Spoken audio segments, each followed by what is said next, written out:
سوال یہ کہ تم بہترین امت کیوں ہو؟ کیا تم اس لیے کہ نمازیں بہت پڑھتے ہو، روزے بہت رکھتے ہو؟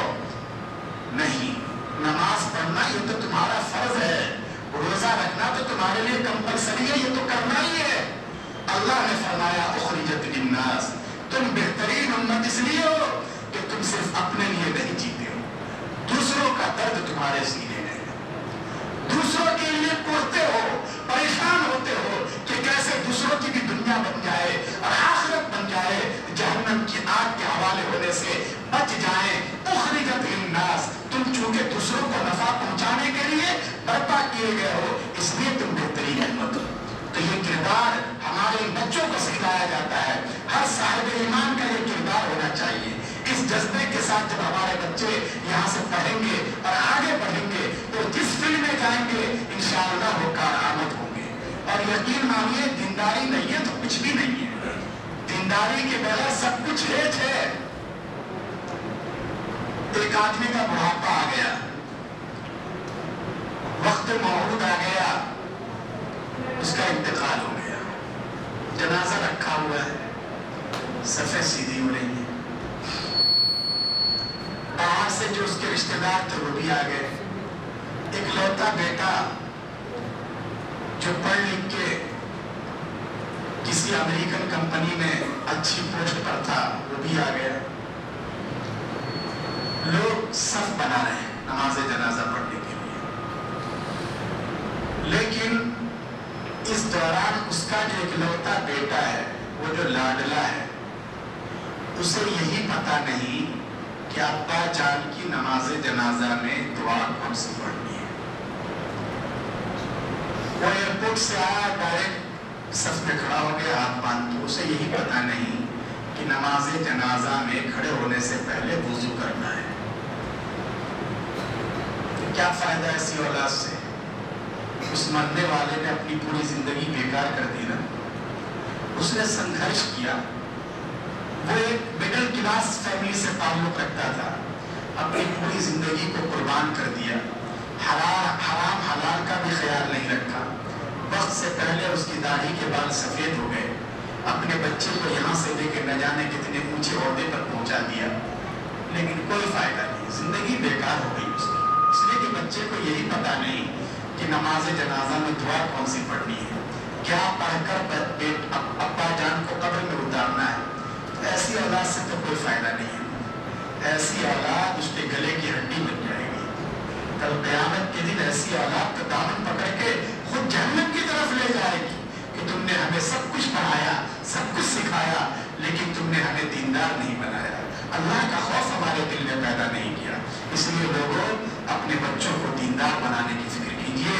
انہیں صاحب ایمان بنائیے، انہیں باکردار بنائیے، پھر دیکھیے وہ کیسے کام آتے ہیں، ان کی دنیا بھی روشن ہوگی اور آخرت میں بھی وہ ہمارے لیے نجات کا ذریعہ اور سہارا بنیں گے۔ تو اس لیے ہمیں اپنے بچوں کو قرآن کریم پڑھانا ہے، ہمیں اپنے بچوں کو باکردار بنانا ہے۔ یہ بچے جو حافظ قرآن بن رہے ہیں، آپ انہیں معمولی نہ سمجھیں، اللہ رب العزت کے یہاں بڑے انمول ہیں، یہ ان کا مہاتم بہت زیادہ ہے۔ ایک ایسا مرحلہ بھی آئے گا کہ بہت خطرناک قسم کی سچویشن ہوگی، لوگوں پر کپ کپی طاری ہوگی، لرز رہے ہوں گے،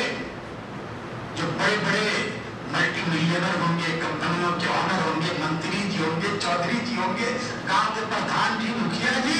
سب کے پیروں میں کپ کپی ہوگی۔ اللہ فیصلہ کر چکے ہوں گے کہ ان سب کو جہنم کے حوالے کر دو، لیکن ایسی خطرناک سچویشن میں بھی حدیث پاک نے ہمیں خبر دی ہے کہ بہت ممکن ہے ہمارا یہ عزیز، کیا نام بچے کا نام بھی بھول گیا جس نے تلاوت کی تھی، ہاشم، بہت ممکن ہے کہ یہ ہاشم آگے بڑھے گا اور اللہ تعالیٰ سے کہے گا کہ اے اللہ،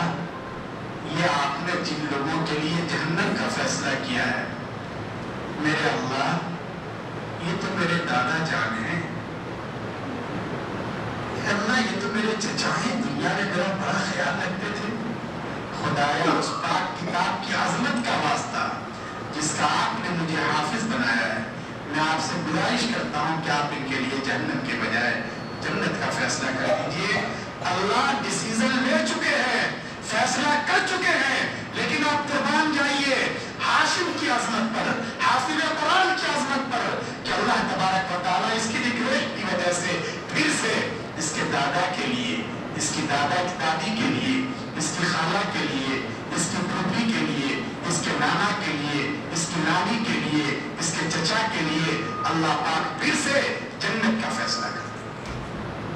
یہ ہے تو عظمت والے بچے، یہ اس دن کام آئیں گے جس دن دنیا کے سارے سکے فیل ہو جائیں گے، ڈالر ختم ہو جائے گا، پاؤنڈ کام نہیں آئے گا، یہ 500 کے نوٹ دھرے کے دھرے رہ جائیں گے، اس دن یہ ہاشم والا سکہ کام آئے گا، اس دن یہ حافظ قرآن والا سکہ کام آئے گا۔ اس لیے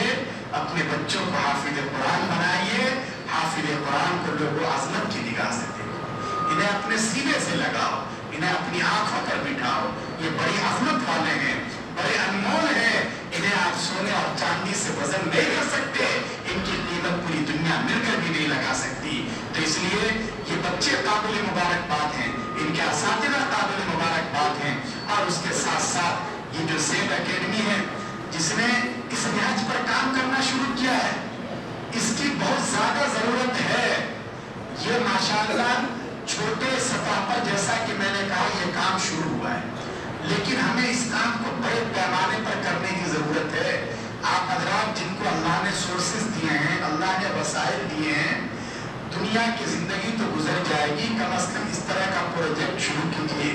جس سے قوم کے بچوں کو فائدہ ہو، لوگوں کا ایمان بھی صحیح ہو اور وہ باعزت زندگی گزار سکیں، ہر فیلڈ میں مسلمان اپنی صلاحیتوں کا لوہا منا سکے۔ ہمارے قوم کے بچوں کو اللہ نے بڑی صلاحیتوں سے نوازا ہے، الناس معادن کمعادن الذهب والفضة، لیکن ان کی صحیح رہنمائی نہیں ہو پاتی، ان کی صحیح کوچنگ نہیں ہو پاتی، اس لیے بہت سے میدان میں پیچھے رہ جاتے ہیں۔